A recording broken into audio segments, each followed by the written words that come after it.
he's in the middle of a sentence, and it's like, I should have. All right, we're live. There you go.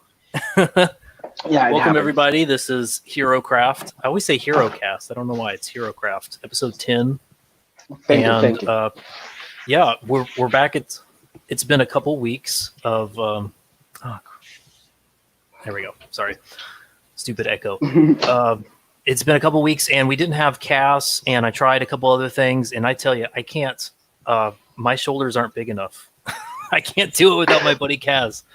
But I'm so glad he's back, and we're gonna have a fun time tonight. And we have a special guest. We have FresherLuke. Hello. Everything's okay. How are you? Everything's great when you have a campaign running, you know. Yeah. It's very international. FresherLuke is from Australia.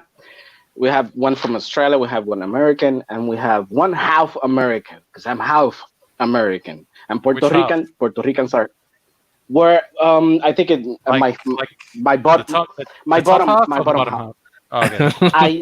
No, it's not my bottom half. Oh, okay. Because because we have a longer middle finger in the feet. So I always thought it was the booty, you know. I don't know how you're bottom half swinging those hips down there. But. No, because that's the thing. For women, is the behind, but for men, is the other part. The longer. Yes, that's a great way. Yeah, that's the difference. We usually don't say long, but that's a fun way to describe your feet. Yeah. Yeah, my feet are longer feet. Yeah. But it's been a good week, and everyone made it to Friday somehow. Oh, right? We survived. I nearly made it to Friday. Yeah, barely. I think we're scraping, we're dragging, we're using every fingernail we have left to get through. Yeah. And we're all creators. Has it been a tough week? Has it been a tough week? It's been a tough day. Let's say that. Because to me, it's been a tough 2 whole months. Well, for me, it's been a tough year. Yeah. If we're gonna really start measuring dicks. Yeah. How long is your tough? Yeah. Your toughness. Yeah. You've had I've been following you since I think you showed up on the Bunderdome, maybe like in February or something. Yeah, when I was and we got the whole saga. Yeah. You're up to date on the lore, thank God. Yeah, at least I am. I know Cass is he's new to your work and your work history. I'm new. I'm virgin. I'm here for Luke to pop my cherry. Oh, I was gonna make that joke, but you beat me to it, Cass. I was like, I'm just waiting for you to pop my cherry. You promised. No, well, don't chicken out on me. I'm a gentle lover, so you'll learn some new things. Yeah. All right, that's nice. No, I'm serious. Like, I once made a woman orgasm like 10 times in a row. I'm actually one of the world's greatest lovers. Yeah. All right. Well, enough humble bragging. That's a wild statement. I meant art-wise. Oh, well, that as well. So yeah. So tell me about your work. I have no clue, but sure. What do you want to know? What is it? What is it that you do? What you've been doing? Well, let me see if I can. I want to do our guest well, and I'm going to see if I can appropriately summarize it. He's a very talented storyboard artist. He's worked on The Kids in the Forest in Oregon, and it was a huge hit.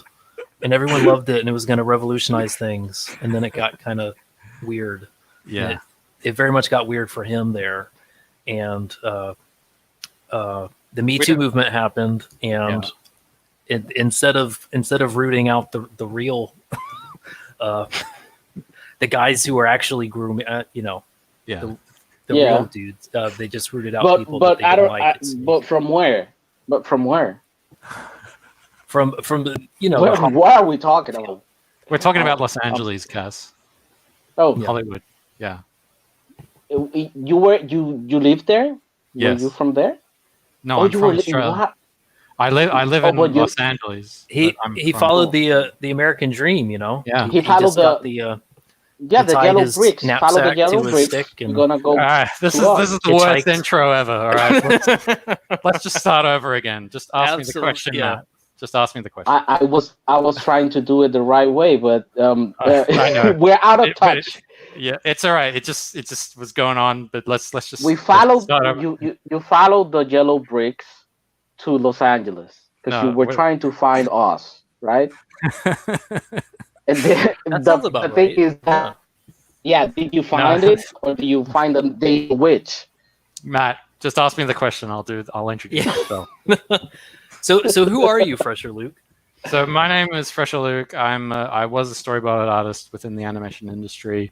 For various reasons, I'm no longer a storyboard artist within the animation industry. But having said that, I'm now a full-fledged independent artist, and I am doing an independent campaign called Forsaken Gods, and that is part of the reason why I'm here today on this stream.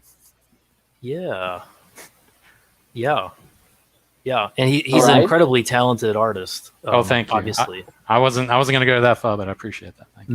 no, it's a cut above the rest. It's a challenging place to be working in, crowdfunding comics, but wouldn't want to see. I mean, it's some of the best stuff I've seen in a while. So, Oh, thank you. I appreciate that. yeah, and we're gonna go Do into. you the have some campaign, of his for sure. work? Yeah. Do you What? want to? Yeah, I'll just So skip right so- over into it. Let's Forsaken God. Are you doing all the work? What? Cass, you turned into a robot. No. Yeah. He's gone. He's gone. So for some reason, this tends to happen when I'm sharing screen. Let me let's see if it's. Yeah. How you doing now? Give us a Robot. 1, 2, 3. Yeah. Yes. 1, 2, 1, 2, 3. Ah, Okay. you're back. All right, ask it again, and maybe I'll I'm gonna figure out I'm gonna make a No, I was portfolio of asking his on the fly. if he's doing all the work and if he's writing and he's doing the learning and he's doing the my coloring. I'm having trouble, dude. I can't. Yeah. Wait, you're this is a single creator project, right? Yes, that is correct. Yes. Yeah. What? So what? Maybe I'll come back in. I'll come back in. All right. Yeah. Go out and come back in. That's fine. That's fine. He should change his name to Robot Casanova. So I have to say, like I think of these sort of campaigns as normative. Normative. At least for so across the decade of crowdfunded comics from Kickstarter Right, and now Indiegogo. Yeah. You sounded pretty good for a second. You still there? Yeah. Okay. Oh. Cool. Yeah. Well, typically, so what happened when Kickstarter first became a thing? Yeah. I think we were on the tail end of like the webcomic explosion where people were trying to figure out how to land the plane financially where they could actually, commit all these like clicks that, people were saving them on their history or whatever, their favorites list or on their Internet Explorer, whatever people were doing in 2010. Yeah. And they were like, creators were trying to figure out like, what's the next step and how can I take stuff maybe to comic conventions and stuff like this. And so they seized, I think Kickstarter was going for a year or two, but then people like Jason Brubaker and others were starting to figure out like you can really do like 6-figure campaigns, which I mean, actually he was the only one I could think of that did. in the I guess there were Brian a couple others. Pulido was making 6 figures for a long time. So it's not only him. He's pretty early in, isn't he? Yes. Yeah. But With Lady Death and all that stuff. Devil Ernie. Oh yeah, I remember like the Lady Death one. Yeah. Yes. But it He's was been always doing like it for a while. at least from my perspective, and I guess Pulido, like he precedes the webcomic. He precedes the internet in terms of what he's been doing. He precedes human history. Yeah. He's been around. Yeah. But the thing that makes Brian Pulido's success is the way he's cultivated his audience. He's always there for them. He's always giving them product. He's always nice to them. And when people saw him at conventions, he was cool. He had no ego. It's like a machine. He's always working, but he's always nice to people, and he knows he's talking to customers. He's not talking to people. He's going to find a way to turn around, work with you. You just kind of fill it in between. Okay. Yeah. Oh, No, yeah. Oh, I was putting. Yeah, what you're saying, he was basically, I mean, he's been a customer first guy for 30 years now plus. Yeah. And yes, and I guess like he's still known for kind of like the Teenage Mutant Ninja Turtles guys. Even if he's not making everything now, people understand that he started out making everything himself, being a single creator, single artist, single person, project person, you know. So Yeah. they understand that he knows every piece of the puzzle and knows how to find talent to incorporate into that.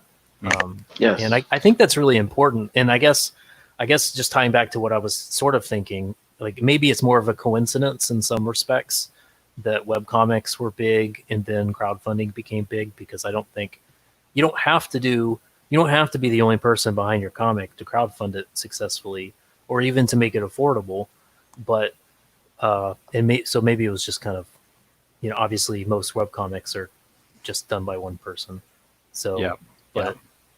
but I still think it's usually normal this way. but to see a small team. yeah, but you or have just one person. you have to try to separate the two, because web comics are not crowdfunded comics. You can do a web comic and you can just give it away. That doesn't mean that you're gonna get the funding when you crowdfunding. Crowdfunding is like a different beast, because I've seen people that they never done web comics, but they've crowdfunded their comics successfully, even books or whatever they're doing. So it's a total different beast. Yeah, And it's not. I don't it's know not what if- it was in 2013 or No. Of And course, today things just changed completely, because right now, like even Ethan Van Sciver and all the other people have discovered or rediscovered, they now know that they have to interact with the audience. It's not the same as before, where you could just say, hey, don't buy my book if you don't want it. You don't like it, just don't buy it. Now you have to try to convince everyone to buy your book. We're not at those times when you were just putting things in the shelves and you were just making things, and they could bring you some money. Now people are choosing just not to buy those things, because unfortunately they have been changed too much and they are irrecognizable. So people are going online, finding out what they want, and then they are ordering it. Before, they went to a store and they purchased stuff from the store, but now it's an online kind of approach now for everything. And the only way that you can you pretty much misspelled color here. I don't know if you. No, that's the correct spelling. Sorry, keep going. now the thing is that now what you have to do is create your audience, and you have to cultivate it and show people that. Wait, create an audience? Just you wave a Yes. wand and it's just magically appears? You have to. No, it doesn't happen that way. You have to create it. That's You what. have to create it. Well, wait, what? Is When that a I sit semantics down, thing, I or- create. No, it's like creating artwork. You sit down and with a blank piece of paper, and you create art. You have to Right. work it. You have to create it and work it. So now the audience is a piece of art. Is a blank canvas. You have a blank canvas, and you have to paint your audience into that canvas. And that's the way crowdfunding is working. That's interesting. Now. So if you are a bad painter, you're gonna have a bad audience. Gonna have bad customers. But if you're a good painter, you can paint a good base of customers, and they're gonna come back every time. Look, I don't know if it's just I feel like there's a lot of flaws with that analogy, but I guess I kind of get what you're saying. It's okay to you can disagree with I strongly disagree because okay. That's fine. Well, I strongly disagree because I've seen a lot of really bad artists who have amazing followings, and they're all you're talking about YouTubers. You're not talking about artists. You're talking about no. YouTubers. I am talking about artists. Yeah. Well, what about so? Here, I think I see. I think I know, and I tend to try and do this too much. So stop me if this is stupid, but I do think there's a middle ground that you guys are both tapping into. Sure. There's if your personality, if you have a talented way of attracting people, your art may or may not be good, but people may want to buy your product because they enjoy you. And I guess that's a controversial topic, you know. It is. Some people think that's a bad way. Some people are kind of agnostic about it. But, well, I consider it a bad way just because of various factors. One of them being just, I guess, the way we've evolved as a species. I know that's kind of a bit of a heady subject to be talking about selling comics. Let's do it. Take us back 100,000 years. 100,000 years, but I mean, it's just the simple fact that women artists, or at least younger women artists, at least in my opinion, they can be incredibly bad at their art, but they'll have follower counts in the 100,000 to 300,000. Right, and their artists. Women tend to interact with art differently, I think. Sure, I mean, part of that is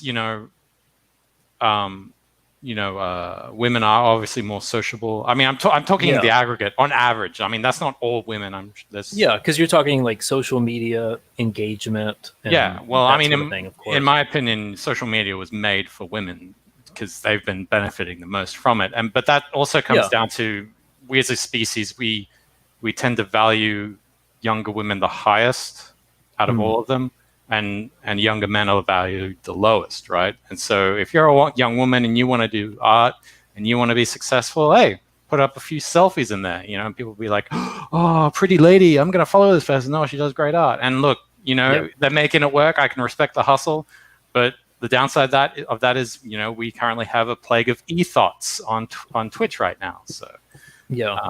But that's part of the that's, I guess I'd say, like, people like to talk about selling hot dogs, is kind of the, in a way, broken analogy, because the way I think of it is the hot dog you're selling is really a lot more holistic than people are giving it credit for. It's the selfies, it's the YouTube engagement in live streams, it's your Twitter engagement. It's the jokes you make in the chat for 2 years and other people's live streams. It's all of that. That's the hot dog. And if you sell that hot dog, you can, I guess you could crowdfund till the cows come home. But it's in this. But I don't know. And some people see that and they still think that leads to inferior quality comics, and it might.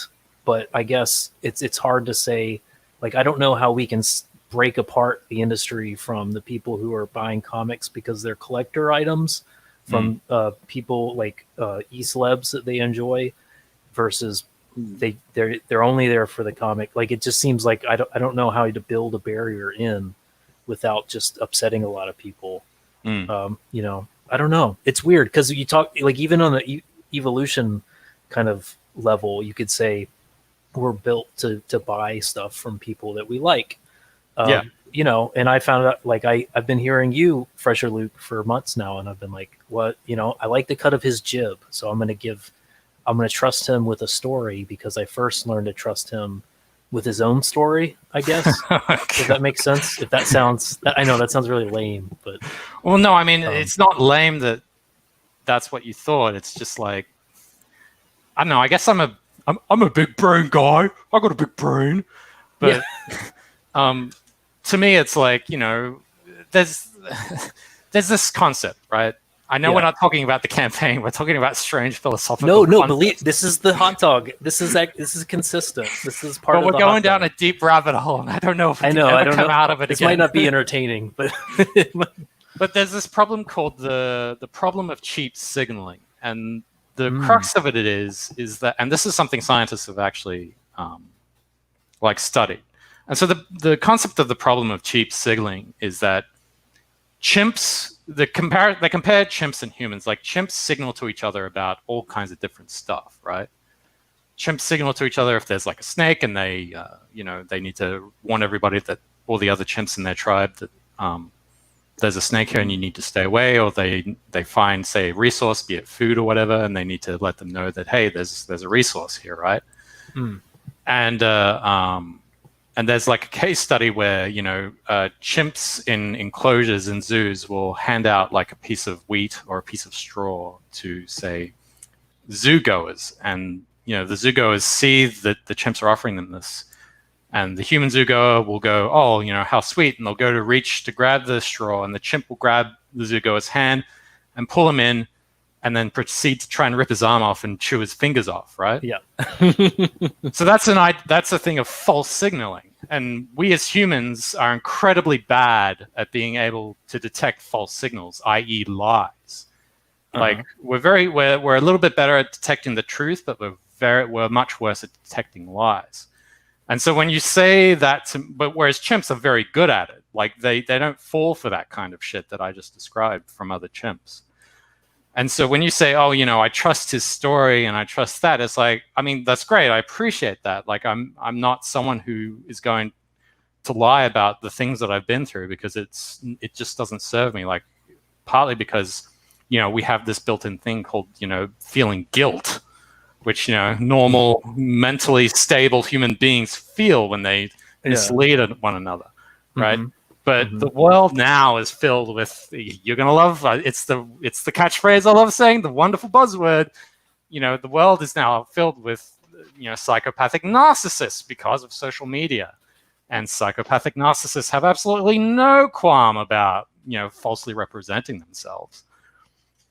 And so, this is the problem that I see in my head about that very concept, and which leads us to Forsaken Gods, which is a completely made-up story about a fantasy world. Yeah. Well, yeah, you're right. I mean, it can be a bad thing, but when it's done well, and I think you're doing it well, I think it can lead to success. It's just a matter of, I guess, doing what you're doing. Which is, I guess, what is it? Correct signaling? Is that normal, healthy, mentally stable signaling? Normal signaling? Yeah, I don't know. Yeah, but I know that was like a often. long-winded and roundabout way to try and explain. No, that was nice. Well, I mean, I feel kind of pretentious by doing it, but because part of that sub-story that I talked about on the Bunderdome was that one of the charges placed against me was that well, I'm going to say, like, Dana Terrace was, like, accusing me of being a liar. And I'm just like, what the fuck are you saying? You work in an industry where all we do is make fucking lies. 24/7. You get paid to lie to millions of people. But essentially, that's what we all are as storytellers. We're all essentially liars. We false signalers, is that the idea? But like, it's our job to suspend the audience's disbelief. Yeah. To make them invested in the project or the story or whatever it is that we're trying to hawk. And if we can get them invested in it, then theoretically they would want to spend money on it and buy it. So yes. Yeah. Yeah. That's the hot dog. That's the game. People who play it well know that that's the full package that you want to figure out how to do. I wanted to ask you, I noticed I see 2018 signed down here. You've been working on this for a while. Yeah, well, the first time I tried to do this campaign cool. I think it was last year, or maybe it was 2018. damn, such a long time ago. Yeah, I know the feeling. But I mean, I guess that the first time I tried to fund it, it kind of comes into this thing, or the reason why I guess I'm on your stream. Thank you for inviting me on, by the way. No, yeah. In regards to, what was the name of those guys? Oh yeah, I'm so glad that you. I was particularly excited when I saw that you had no idea who they were. Well, I sort of did. I've always sort of seen them on the periphery of Comicsgate, but I knew the orange-headed guy was from Australia. I think he's from Melbourne.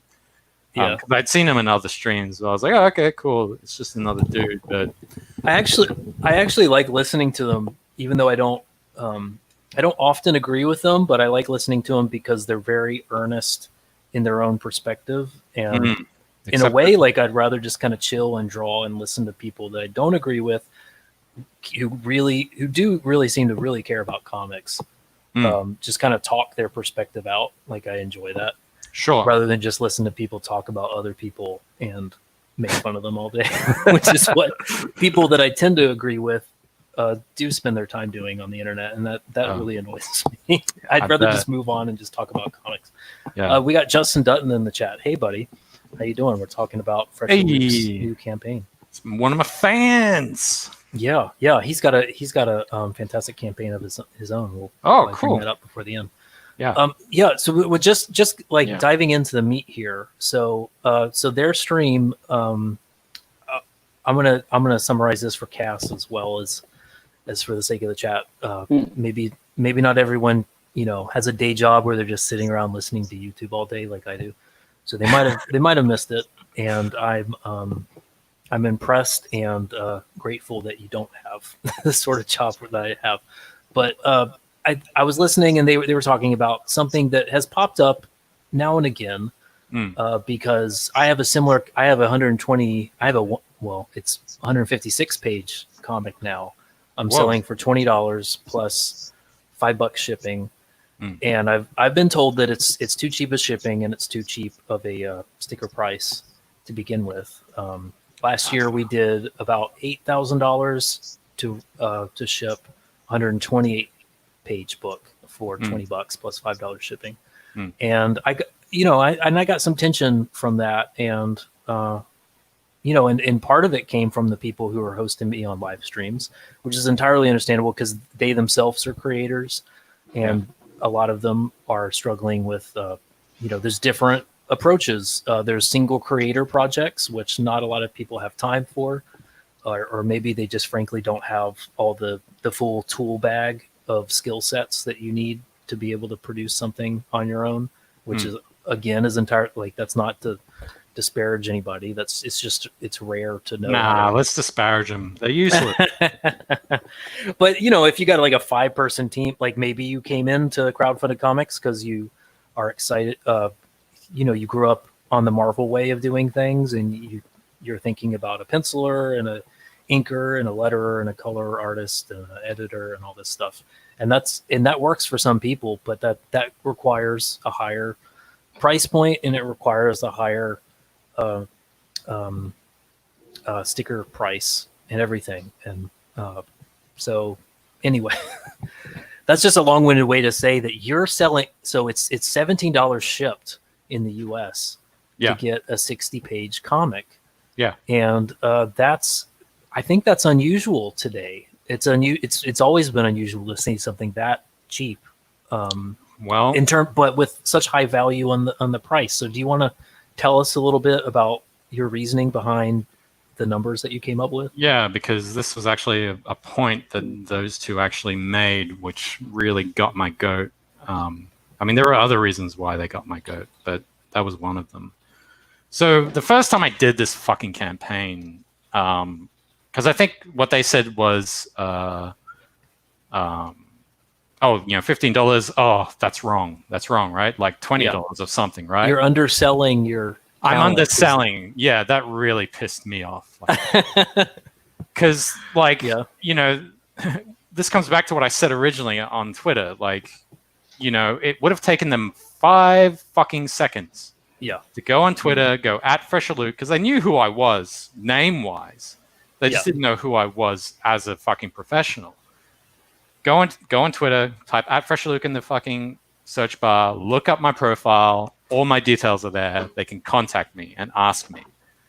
But they didn't do it. They just said, "Oh, well, this guy's underselling himself." Blah blah blah blah blah blah blah. Yeah. Well, the thing is like, and he hasn't done a book before. Bullshit. I did a 380-page graphic novel that I self-published called Bikini Cowboy. Like, Fantastic. Jesus fucking Christ. If you had just done a rudimentary search on Google, you would have found that out.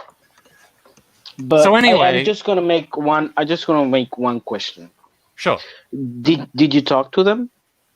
I have talked to them, and I think. But when they said the things that were wrong, did you approach them? Hey, I can correct you. If you invite me to the show, I can. Yeah, I did say that, and I did DM with, I think it's Lewis. Is it Lewis? Is that his name? Liam. Liam, right? Sorry, the Aussie. Yeah. Yeah. So I DM'd Liam. Nice. And I, I was very polite. I wasn't saying, rah, rah, rah, rah, or anything like that. And I said, if you want me to have me on, I'm more than happy to explain everything and tell you what my thoughts were, and maybe we can both learn something from this. And he's like, oh yes, that's perfectly fine.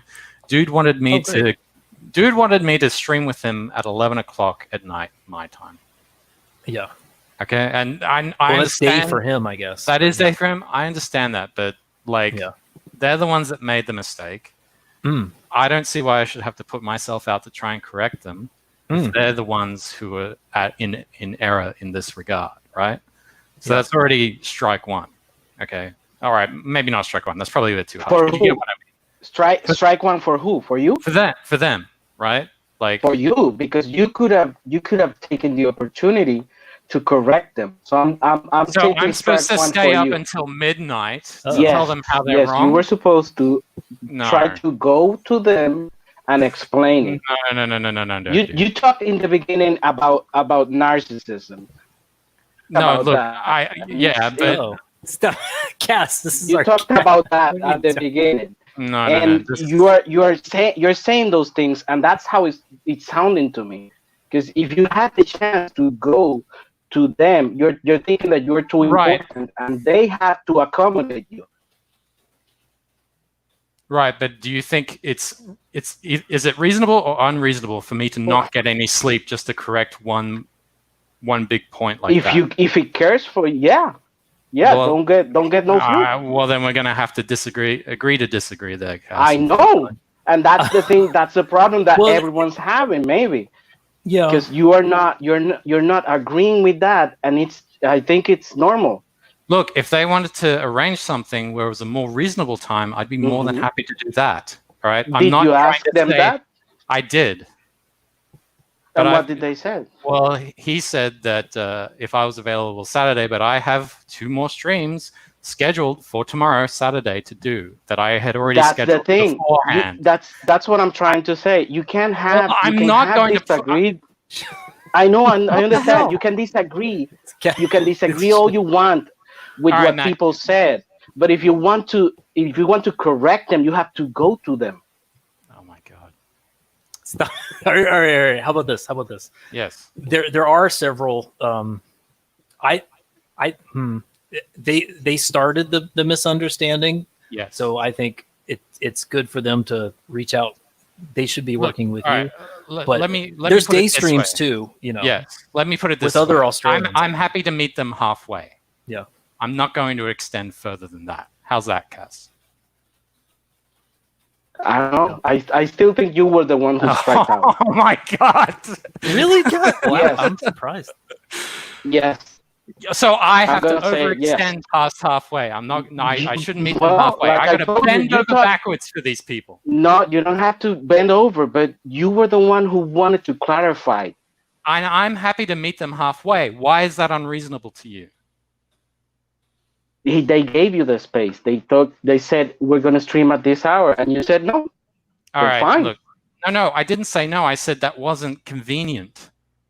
It wasn't convenient for you, but for them, yes. They had the show, and they had it already programmed for that hour. I think we got to move on at this point, Matt. Well, so we're not going to agree on that. I don't think All right. so. Well, I don't think we are. I personally think there's a lot of flaws in that, but yeah, I guess we got to That's agree fine. to disagree That's on fine. that. That's it's part of the beautiful. I mean, this is the hot dog too. This Yeah. is learning how to figure out how to disagree well, and yeah. Sorry. So what were we saying before we got sidetracked? I just have I think I can land this pretty succinctly. So you've got there's two things. There's Yes. it's a $15 sticker right. price, and there's Yeah. $2 for shipping. Sorry, I was telling my sub story. That's what I was saying.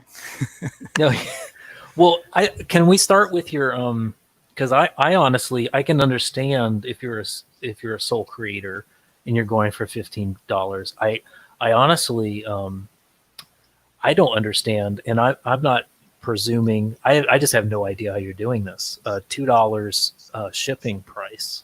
That's Right. cheaper than Well, I think media mail is like $3.25 just for Sure. the stamp. Look, I factored it all in. So the thing I was saying before, when I first did this campaign, the first time I did this campaign, I charged it at the original prices that they were saying. It was like 20-something bucks, right, for an issue. I think it was roughly the same page count, and it was like $5 shipping or something, and it was like $20 or $15 for international, right? When I did that, everyone complained that it was too expensive. And so I was like, okay, well, And so I took that on board, and now I'm doing this campaign, and now I'm getting complaints that it's too fucking cheap. It's like, well, what the fuck do you want me to do? Do you want me to cut my arms and fucking bleed for you? Like, what the fuck? Right? It's like, Don't do that. I'm fine if people have constructive criticism. I'm more than happy to hear that, right? But to sit there and say, oh, he's underselling himself, it's like the Bikini Cowboy got pirated to fuck, right? Yeah. I've done all this stuff. I've worked in animation. I've worked on some of the biggest shows in the last 10 years. Yeah. But people don't value what I have to offer. So what the hell am I supposed to do, right? Mm-hmm. You tell me, Matt. Who was they the ones that were saying that you were doing this too cheap? Do they know you? No, they don't. They don't know anything about me. They don't know shit about me because they didn't bother to look me up.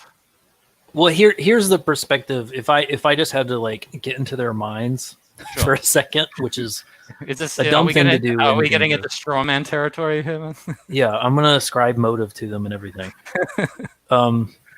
Yeah, well, they're coming in with a big team perspective, and they're coming in with, I think, more of, you could say, I think it's fair to say more of a traditional, like a CG sort of perspective, where it's you've got a multi-person team, and maybe the writer is kind of like managing, for both of them at least. They're both writers. The writers are kind of managing like a schoolhouse of talent, and a herd of cats. Yeah, well, and they have a particular goal, which I think is interesting. I really think it comes down to philosophy difference. That's what I was trying to get at with the webcomic thing. Sure. Is that what the price point is saying for your comic is really that you have a day job and you also have a passion, and they overlap, and you're using talents from your day job or your day job type skill set, and you're applying them to like an avocational side thing. And you're obviously not like anti-capitalism. You want to make some money, but you're trying to make it affordable for people, because you're not trying to jump in to become like a full-time comic artist. You're not trying to make $50K so you can sit on that for 6 months and pay your rent, which is fine. It's fine to do that, and it's fine to not do that, of course. But I think if you're trying to make it where you're trying to lift people out of their day jobs and bring them into doing this for several months full time, you have to you have to have a higher, if you get 500 backers and you're charging $15, that's still not going to be enough for anybody, especially in Los Angeles, to be like paying a lot of bills and get this thing produced. But if you charge $25, if you charge $35, and you do $10 shipping, or at least $5 shipping, like, I don't know, maybe you can that's enough money where people start to be able to quit their jobs for a little bit. Sure. And so that's kind of their philosophy, which I can understand, because that's the dream, I guess, is doing this full time. But I think the dream for you is making a good comic, whether you're doing this full time or not. So you can afford to just really cut off more things that aren't fat to them and legitimately aren't fat to them. They are fat to you, and you can cut down to the bone more, I guess. Does that seem fair? Is that too diplomatic, or what do you think? Well, my thoughts on it, as I was saying before, is that when I first tried to get it funded, barely on those price points you just mentioned, right? $20, right? People complained it was too much and it didn't get funded. Yeah. My whole the goal I'm trying to achieve is getting this thing funded and trying to build an audience, right? And so my way of looking at it is that I'm offering an incentive for people to get invested, get on board and on the ground level, make it affordable, because obviously, I'm trying to offer value for money for these people. And that $15 price point was actually a recommendation from Narwhal. Narwhal suggested the $15. Oh, no kidding. Yes. Yeah, he's a great guy. Yeah, he is a great guy. And he's another single creator. Yeah. So are they saying that Narwhal is wrong? And that actually, that's funny because that contradicts my idea, because he's paying his rent and everything. He's living off of the proceeds of his single creator project, where he's able to charge all of his books are like 120 pages or something, right? And they're $20 or less. Yeah. So, So good point. Good point. So I have to try and figure out what this moving target is of affordability, quality, and and appeal. I have to try and find this moving target. And so I'll be honest, I get pretty pissed off when guys like that say, "Oh, this is wrong, blah blah blah." When you're a fucking writer, and I'm someone who's writing it, drawing it, coloring it, lettering it, laying it out. I'm doing everything except printing the damn thing, Yeah. So you're thinking of just getting paid once for all of those hats you're wearing, right? Well, the thing is, look, they say I undersell myself, and there is some half truth to it. The problem is that I know what I'm worth. Yeah. But nobody else wants to accept that. Like, I know I'm worth a whopping lot more than that. Absolutely. Yeah. And if I was to place those prices to what I would think it's worth, which is the $20, $25 range, I've already been through that experience where people just turn their noses up and say, too expensive for a 60-page book? Fuck it. Right? It's like, what the fuck am I supposed to do? Well, it's part of, like fulfilling one campaign successfully. Yes. Is going to be a big, because that allows them to, what's the chimp equivalent? I don't know. I know the dog equivalent. They can smell your butt, for a bit, and they can tell, like, oh, he's a cool guy. He's not going to bite me. That's exactly right, Matt. That's exactly right. Like, and even Narwhal explained this to me. Like, if you at least get that first campaign done and fulfilled, then you've built some trust with your audience. And that is what I am trying to do with this campaign. Yep. Because I've tried so many other previous times. Like, I'll be honest, I don't want to do single issue stories. I want to make graphic novels. I want to produce and make graphic novels because, one, that's how I am as a writer and a creator. Yep. And two, it's much easier logistics-wise to just do it because it's like, it's more self-contained, I guess, in my head, rather than, say, an ongoing series, right? Mm-hmm. That's just my thoughts on it. Mm-hmm. Yeah. Am I wrong? No. No, that's, I think that's the approach. Like, it's been night and day since my first to my second campaign in terms of the engagement and the, I really want to say the trust that people, like, I'm the same creator producing the same product, but I completely understood that that's a trust I have to earn, and the pages, the price point and the artwork is not how I earn trust. Especially not nowadays, where everyone's distrusts everybody. Yes. It takes a lot more than that. It takes being a steward of people's $15, $20, $25, $35 and giving them back more than that in 6 months or a year, whatever it takes. Yes.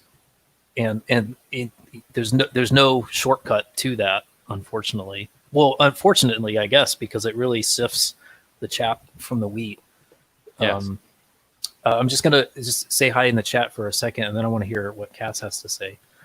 Justin says, "I'm a multi-person team and being the manager, so he's in that boat, which has its own challenges, although not as big as others." Laura is artist / colorist. Eric on Eric Weathers is the he's on letters, and I have an editor.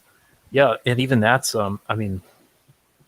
that's big enough. I think that would be as big as I could be comfortable with, but maybe that's because of it's just different philosophies. I really think it's like your favorite color. I don't see like a moral that. I guess that when my back gets up when I see people saying that there's a wrong approach. That doesn't make sense to me. Yes.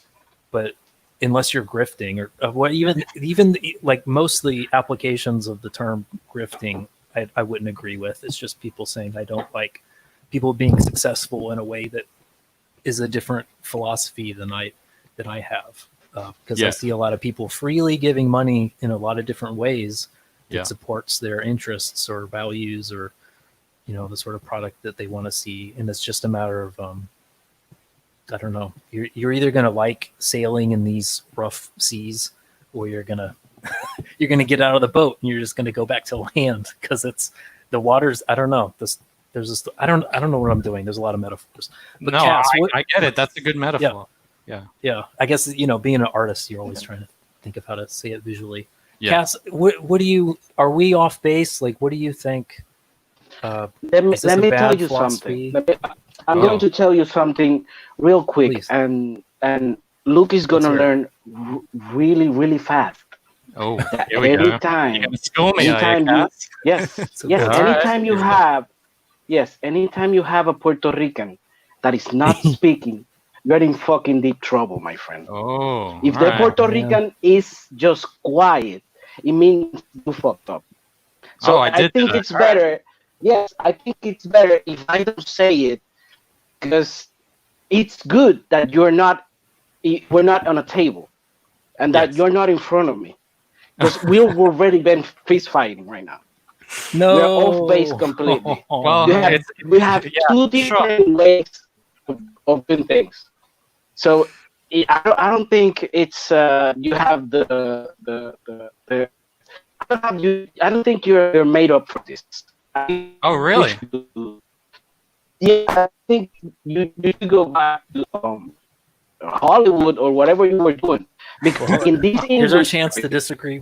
In crowdfunding, you have to deal with people, and people will comment and they will say whatever they want. They will speak their minds. You have to have a thicker skin. You have to chill out. You have to have a little bit more patience with people. Like I told you before in the beginning. Yes. You have to cultivate your audience. Don't treat them bad. Don't do this. Don't send them to fuck off. Don't tell them, hey, what do you want me to do? Do you want me to cut my arms to bleed? Yes. No, don't tell them that. Just do your thing, and don't worry whatever they do. Your work, I'm seeing your work. Your work is fantastic. Can I get a word in here, please? Hold on, let me finish. I haven't finished. Oh, I understand that. You've been talking. No, you've been talking the whole. Right. Just let me finish. Okay. Your work is fantastic. I like your work a lot. It means if they talk to you, that's good. If they talk to you, that's good. They were scared. You were giving gold. You're giving gold away, and you're changing the price point of gold. So they are in a market that there's already a price point, and its value, it's at a $25 value, and you're giving something that is at highest value. When you look at it, when people see it, it looks better. It looks better. Sure. So you're giving it at a lower value. It's going to make people nervous because now they have to lower their value because people are going to come to them and say, hey, look at this. I got this for less than what I got yours. What are you going to do for me? That's the thing. I understand completely. Yeah. You, if I could say something to you, sure, that maybe could help you is chill out, bro. I have a hot head too. I'm Puerto Rican. I just want to fist fight with everyone. Chill out. If they are talking about you, it's fucking good. Because I saw your work now. Matt was just scrolling to it, and I was like, fucking hell. Look at this shit. I know now why they don't like your price point. Because you're fucking them up. You're not the first person to charge that price. The thing is you're the first person in a while to charge that price with that quality. Exactly. And they are nervous now. They're gonna fight you tooth and nail. Of course they're gonna fight you and insult you, and they were gonna throw every piece of shit they can find in the road to you. Of course. They are right. They have a right to do it. They're gonna do it. I will do it too. Fuck you, Luke. Fuck you. I will do it too. Of course I will do it. Come on, man. Now I have to lower my price? Look at this shit. That's the thing that I thought they were just thinking. It's scared. It's fear. Yes, it is. If they fear you, Luke, congratulations. You became Darth Vader, Luke. They fear you. If you can't win by respect, just make them fear you. And they are fearing you now. Dude? What do you think I'm doing? Just keep going. Just keep going. Look at this. See, aren't you glad you heard him out, FresherLuke? Like, there's a cultural barrier, you know, like maybe there's a personality barrier, and I guess a bandwidth barrier with the sound, I guess. Yeah. But I'm like Omar, like Cass knows, he knows how to be a very friendly guy on the internet, despite all the which takes a lot. Because there's a lot of just pure insanity, pure unfiltered garbage every day. And that spills over into YouTube. I'm going to say thank you for the kind words about my work, Cass. And you're telling me to chill out, and I appreciate the advice. I am pretty chill, but when I'm on here with Matt, I think I'm allowed to vent towards Matt. Yeah. Because as I've explained, you know, I don't mind it when people have criticism. Constructive criticism, right? I don't mind that. What gets we got Liam in the chat. Thanks for stopping by, buddy. I did at you just in all transparency. I appreciate you listening in. I think you'll really appreciate this stream because we've had I think maybe 3 different perspectives with some similarities that actually we're kind of bringing people together. What I said before is I don't mind constructive criticism. I don't mind it. I welcome You're a professional. You understand. I'm a professional. Yeah. But when people run their mouths off and they don't even bother to check before they do it, that's what gets my goat. And that's what happened, right? Mm-hmm. That's just it, plain and simple. I mean, as I said before, it would have taken them 5 seconds to search for who I was and see my work and what I did. Yeah. And just to quickly to think about trying to summarize in a sentence and just throw me off if I'm doing a poor job. Sure. But you've been at this hundreds of pages deep, many years into making comics. Yes. And you've had several campaigns in the past. Yes. With varying success to those campaigns. With no success to those campaigns, man. Yeah. Okay. Right. Yeah. So and I can one of those is the price point issue of being too high is kind of the idea. And so you went to a mutual friend of ours, you went to Narwhal and you asked, what can I do differently? Is that I went to a bunch of people because obviously I wanted, whenever I fail at a campaign, I want my next campaign to be successful. Right. And so part of that means collating data from different sources. And so I asked Mark Pellegrini and Tim Lim, what a good price point was. I asked Narwhal what a good price point was. I asked John Malin what if he had any advice when I went on his show for the first time I tried to do Forsaken Gods. Oh, nice. And he gave me some good advice as well. Mm-hmm. All right. So this is all a culmination. And even though it's a culmination of all this data, I've still obviously made some mistakes in this campaign. I'm fully willing to admit that. All right. I'm not like sitting here going, oh, I'm perfect, right? I'm not. I'm anything far from it. Yeah. You know, if this campaign is successful, this will be my first successful campaign. And obviously I'm going to make a lot of mistakes doing that, but then I'm going to learn from those mistakes on the next campaign. And join the club, because I've had successful campaigns as well. So I'm there with you. I'm only batting 500. I've had 2 successful, 2 unsuccessful. So it's a challenge. And how do you put a price on, especially when you're the single creator? How do you I know, how many right? times do you want to pay yourself for how doing? do you quantify it? How do you quantify that? And look, I said it before, I know how much I'm worth. The problem is no one, as far as I can tell, not a whole lot of people are willing to pay that price on average. I know there are like 1 or 2, but I can't fund a campaign on 1 or 2 whales, right? I need like a whole bevy of whales if I want to do that. But I'm trying to, as I said before, I'm trying to hit this moving target of appeal, price, and I forget what the other one was, but you get what I mean. So we can resume it to just a misunderstanding then? Sure, I'm sure it's a breakdown of communication, as most things are when arguments erupt. Well,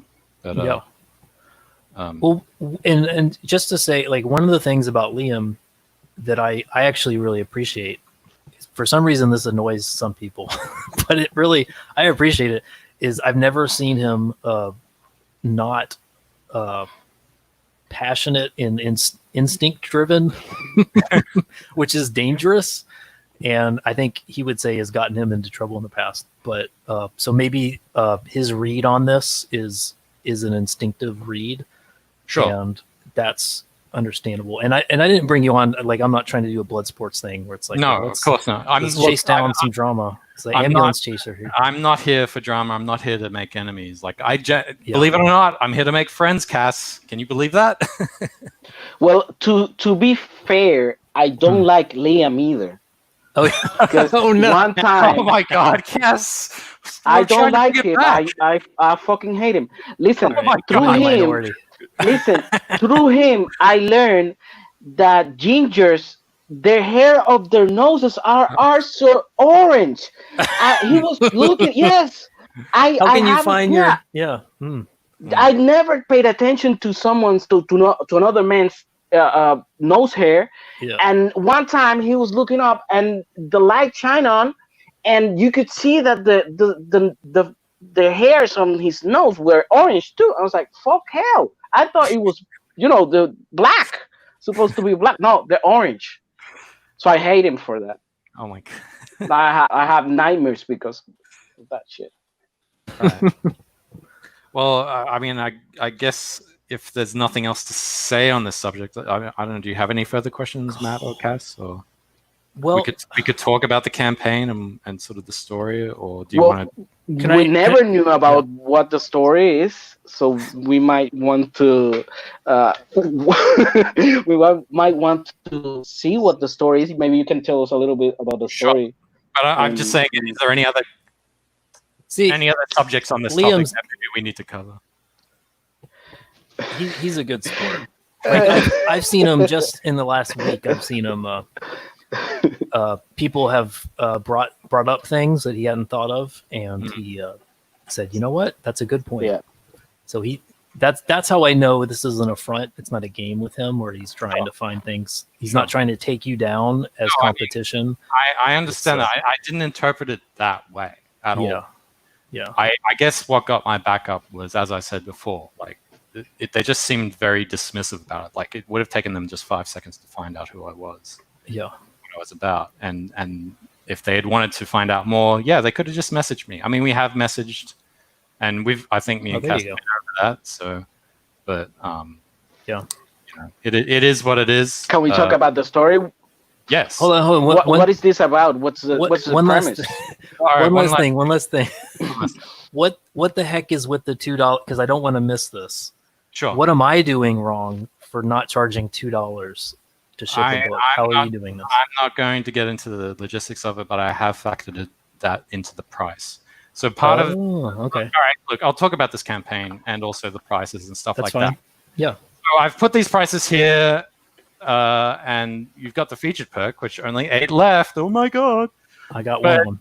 But July 31st, I'm going to be swapping out, the $5 and the $15 standard perks, and putting in the standard $20 perks with standard shipping. All right. So this is the culmination of this whole argument, is that I put these prices here to create an incentive for people to want to get on board. And it's a 60-day campaign. We're coming up to the halfway point, and so now I'm going to, the discounts are going to be discontinued July 31st, and it's going to be more of a normal price point after that. But that's nice. I've seen people say free shipping. I'm doing free U.S. shipping for my book 1. For my I'm not doing free shipping. You got to pay for shipping. So. Well, yeah. I mean, and by free, I mean it's the book's already printed, so the price covers shipping. Nothing's free, of course. If we bring Liam in here, we're going to go back to where we started in the Okay. beginning of this stream. Liam, Are you sure you don't want to put a cherry on top with the? Well, it's like we've been through it now, Okay, it's fine. like I don't want to revisit it. I mean, I got nothing against Liam. It's just I feel like we're just gonna backpedal again. That's fine. Okay. So well, he asks, "Are you shipping international?" No, that's the other thing. That was a good question they brought up. Yeah, this is only being shipped US right now. Okay. If this is smart. As I said, this is my learning campaign, and if I and even Josh, you know Josh, right? Canadian guy.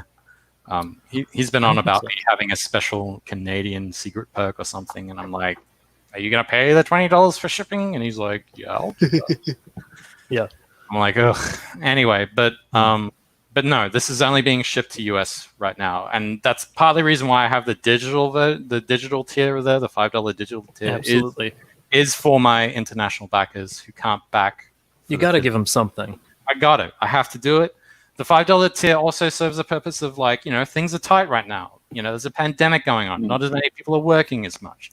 And maybe they just need a little bit of relief and they want to contribute something. And that $5 tier is there for them as well, right? Mm-hmm. So I come at it from the philosophy. That's not cheap enough. That's not cheap enough. I need a $2.50 tier.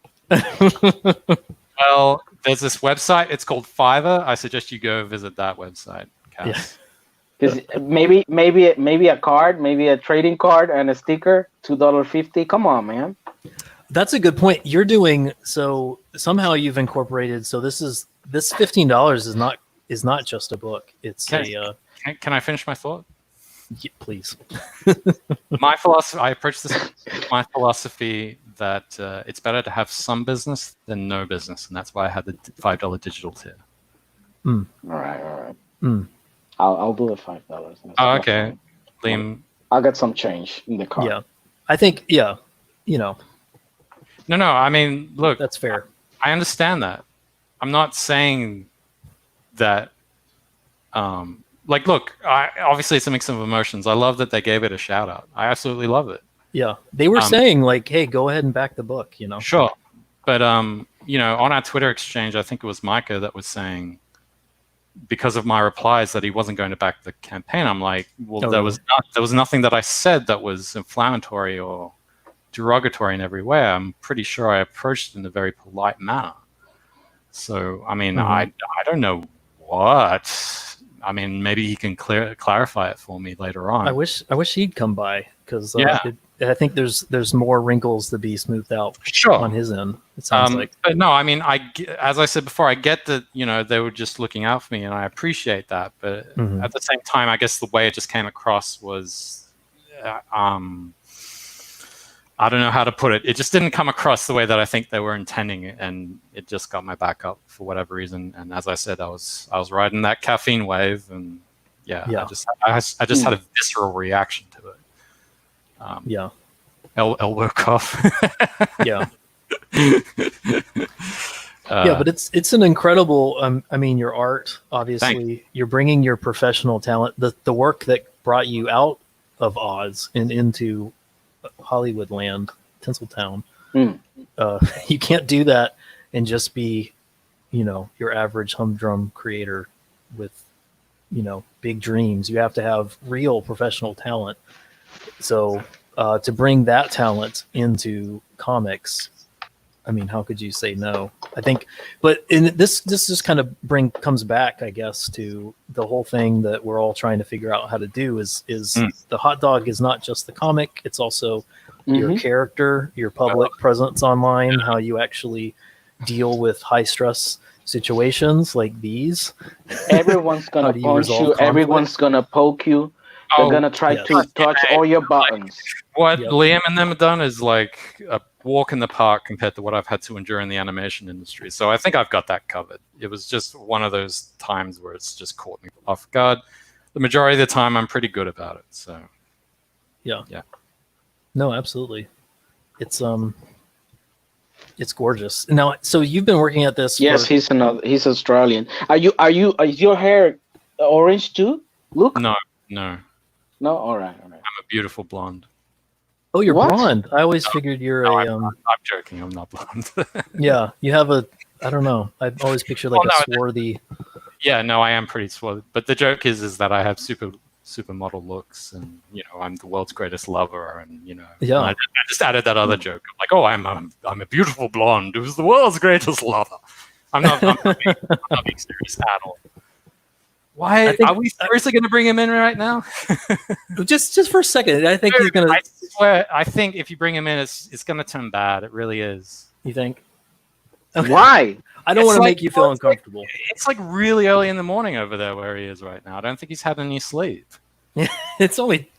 Yeah, I guess it's 10 a.m. The crack of 10 a.m. No, it's not 10 a.m. It's like 1 in the morning or something, right, Liam? Is it 1 in the morning over there? He can tell us something. Yeah, he's in Australia. It's like I thought it's like a full 12 hours or something. Yeah, I thought. I know, like Japan's like 12 hours, right? I'm sure there's some invention on this thing called the internet where we can type in the time comparisons and find out. There's probably something like that. Yeah. I don't know where we would find it though, or what kind of device we could use to find it. I think you need a Netscape browser. Oh, all right. Yeah. That's what we need. Oh, it's midday? Yeah. What? Yeah. Is he at his job? You've been out of Oz for too long. I have. You're too topside. Yeah. You gotta. I'm where the action is. Australia is just beige. Nothing happens there.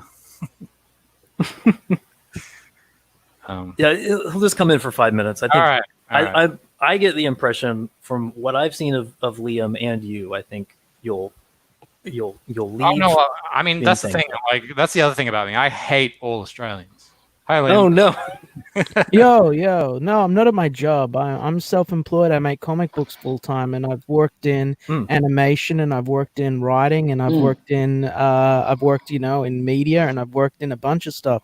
But here's the thing. So you're another Luke. You're an Aussie. You're an Aussie, right? Yes, correct.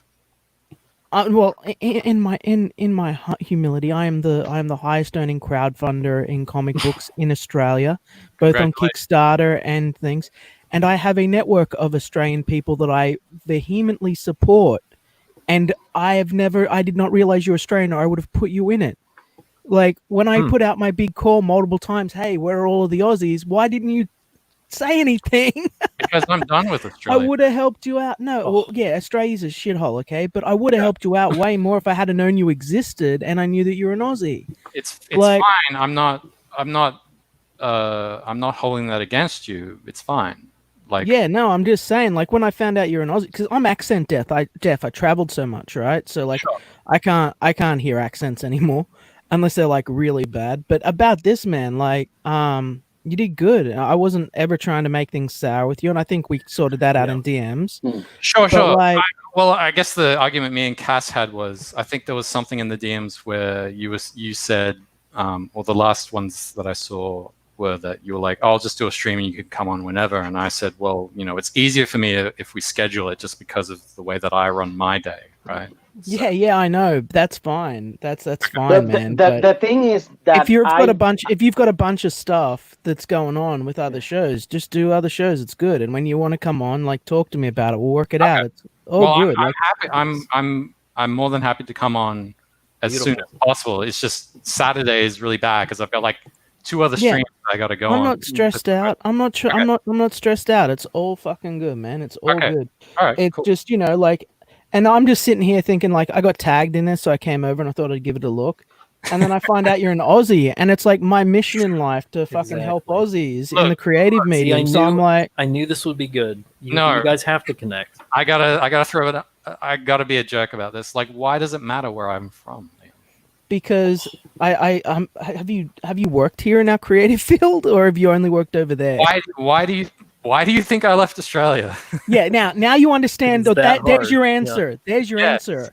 I'm on a one-man mission to change this shit. You know that our top ratings children's show right now on the ABC Is it Bluey? is about no, it's about a tranny girl, a 10-year-old. Oh my tranny. god, they went there. It's a 10-year-old tranny that underwent the thing, that underwent the op because of the parents and is on hormone treatment. That's our top earning show on fucking ABC right now, dude. Oh my god.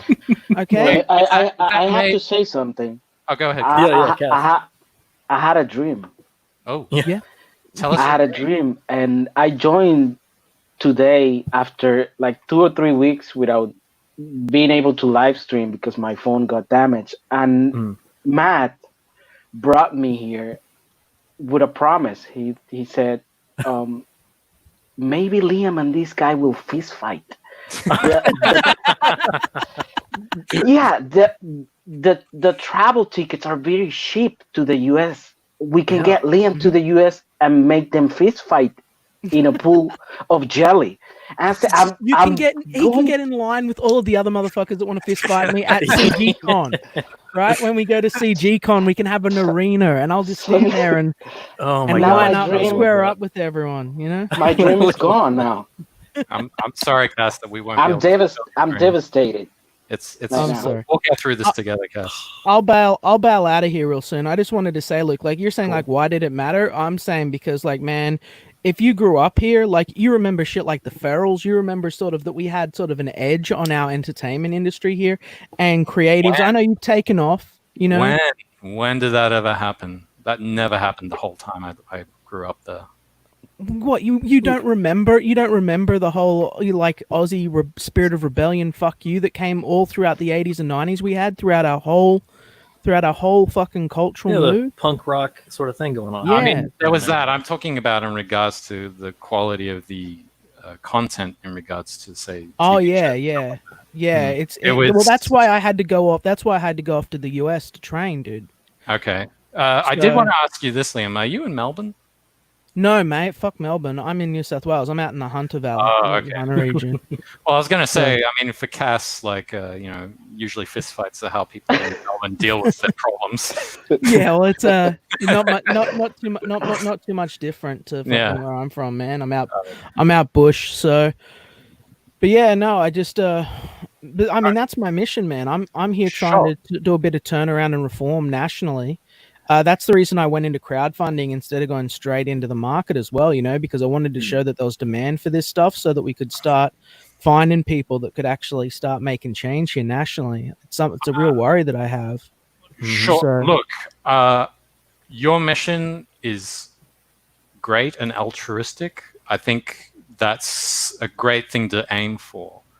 Mm-hmm. Me personally, I think it's a lost cause because I've sort of tried to do that, and I've seen other people try to do it, and they've just failed every time. And so but they're not me, are they? They're not Liam. That's absolutely true. They're not Liam. You're Liam. See, Liam is a true believer. And if you're successful, I say more power to you because Australia needs somebody like you. We do. We need people that are going to fucking do shit. You know what I mean, man? It's fucking getting messy. And I'm glad that you're over there doing stuff. I had to go over there too. I was over there for years and years and years throughout the whole punk rock scene, That's where I trained up. But Great. you know, That's so- great. And look, if you become super rich in doing this, give me a call. I'd be happy to I'm come already down and help you out. I'm already super rich. All right. I'm already super rich. So He's got like a 50K campaign. All right. oh, pulled that's off, not so even that's not even nothing. But Hmm. so basically, I just I see that you've got talent here. I look at this and I see you're doing fucking great. Yeah, clearly. And I add some concerns and some worry because I assume that this was your first time thing and you're a guy mostly I didn't know, right? And Right. I'm pretty plugged in to the community, so I sort of know everyone roughly, or I know of them, and you had flown completely under my radar. Yeah, it's different And circles. So Yeah. when I see sort of this level of talent that you have, this is me blowing smoke up your ass, man. Like when I see this level of talent and you weren't a blip on my radar, and I'm like the media of Comicsgate, and I haven't heard of you, that sends off big warning bells in my head. I'm like, well, how are we going to get this guy funded? What are we going to do? And then Mike was on, and Michael pointed out like, you got a really low price point. So I'm like, all right, so we've got to get this guy lots of backers to make up for it because he's selling his book for less and no one knows who he is. What do I do? Because I want you to succeed, right? Sure. Truthfully, I want Thank you to you. succeed. Thank you. So A lot of people who that was have the backed thing, your you know? book, who have known you over the past year or so since you've been on the YouTubes, I think they would have backed you at $20. I would have Yes. backed you. I would have backed the Yeah. same book at $20. As I said before, I have yeah, done yeah, this it's all campaign. stuff that's recapped. I'll go back and I'll rewatch Sure. it so you don't have to recap it all and Okay. that stuff, man. I don't mean, want to get into a appreciate huge thing with you. I just wanted you to know that fucking Sure. I know, especially when I found out you're an Aussie, man, I know what you would have had to have gone through here, right? I move in those circles. I know what it's like, okay? So, it's hard, and I would Well, understand why you would go, Well, okay. Well, send me a DM. Let me know when a good time is for me to come on, and we can talk about it more at length. Yeah, on your man, channel, for sure. and And I've got a bunch of people to fucking, that I'll be able to sort of show your stuff, Sure. But There you just go. this is my one fucking request, and I say it on R7. Don't turn into a dick, okay, man? Just don't be a I'm dick. not. I'm know? not saying it into a dick. Trust me, Okay, being a dick is not at the top of my priorities. Thank you, because like I'm not here to fucking kick anyone down, man. I understand that. I understand that. I didn't interpret it that way. Legend. But I just want to ask you something. Yeah, brother. Was there anything in the way that when I was addressing this that you thought was rude in any way? You are coming off a little abrasive, but that's because you're an Australian, I think. So Micah might have interpreted your pushback because you got your back up. You push back. That's natural, right? That's pretty natural. Right, but But I guess when Micah replied saying that he wasn't going to back it because of my, I guess, retweet or reply when I was saying, hey, look, if you want to find out my thoughts, you could just email me. it's your use of words. You have the same curse that I have, man, and you're going to find this as you do more YouTube as well. You use strong language, and I'm not cursing, but you use definitive language. It's a lot of Aussies do it, and it makes you come off aggressive. Right. Even though you're not being aggressive, right? It's because you're speaking with a certain level of certainty. And so there's just a bit of a communication breakdown. You haven't encountered that in your daily life over there? Because I can hear it in your voice now. Sure, but that's just... Yeah. I guess maybe you're absolutely right. Just because I have this attitude of no bullshit. So I guess that's what comes across. But didn't you hear me? I already told him that I would fist fight him if he was across the table. I was just punching him. They bonded over this. He was just talking shit. I'm like, who is this fucker? How am I just want to punch him. Yeah, you're gonna like this, Liam. They disagreed on a lot. I just want to punch him. I told him in his face. It was handled very well. I'm Puerto Rican. We don't eat shit. We're gonna fuck you up. Sure. Yeah. All right, guys. I'm gonna pop off. Yep. I will just say this: fucking succeed big, go big, man. Yes. Do it. You've got the talent. I can see your sequential skills are in here. I can see that you've worked with Warner. So have I. I can tell that you're fucking. You know what you're doing. Get big and get big enough that I can try and that I can justify trying to talk you back into this shit all over the country. I need people. I need people here that are willing. Happen, I know. Like, let's see what happens. Hey, in the future, because I need so guys. We're gonna have to I fight need over guys. 'em, 'cause I want 'em Yeah, here. I need guys. I need guys with fucking skills to do the work that we need to do, man. Because right now it is a mess like it has not been in probably ever before. We have straight up communists. We have straight up the communist parties running Victoria right now, man. Openly. Wait, which one is that? Is that the Nat Libs or the Libs? What? No, it's the Communist Party. They're calling themselves the Communist Party. Literally, they're calling themselves the Communist Party. And yeah. Holy shit! Holy fuck! And yeah, you don't realize how fucking bad it is. Did you hear about Safe Schools? No, I didn't. Okay, so Safe Schools, I fought hard on that. I pushed that back. It was fucking my first big social. Safe Schools. Yeah, that in parentheses anti-bullying program that Ros Ward put together. The one that literally had Soviet communist brainwashing in it. Oh. Yeah, that one. Wow. Yeah, we pushed it all the way back. It's in Victoria. It got in, and it's now sitting there in fucking Victoria. We can't get rid of it. Every other state in Australia's pushed it back because Victoria literally has fucking commies running it. It's fucked up. I'm gone. I'm so glad I left that country. Yeah. Oh my god. It's so sad because to Americans, we think of you guys as America Down Under, and we think that you still have the Wild West spirit. What do you call it? Like British Texas or something? Yeah. Yeah. And then we find out like, oh, you guys aren't allowed. You know, you gave away all your guns. Yeah. You're a bunch of commies. It's sad. Look, this is just. Oh, go ahead, Liam. Sorry. This is just Victoria, eh? The rest of us are pretty. The rest of us went fuck this mess, you know. Nice. But I mean, Melbourne and up there, it's all pretty fucked up, you know. It's all pretty fucked up. Perth's pretty fucked up too. But our cities are sort of going. But like the rest of the country's sort of looking around, going, "This is fucked up. We got to do something about it," you know. Like, well, at least the bullshit meter is still in effect. So thank God. Yeah, exactly. You know? Do you need a revolution then? Oh no, no such thing is ever going to happen in Australia. Yeah, not in Australia. That's not really. They've never had a revolution. Just head out to the bush. Yeah, you just have a barbecue and drink a beer, and that's your fucking revolution.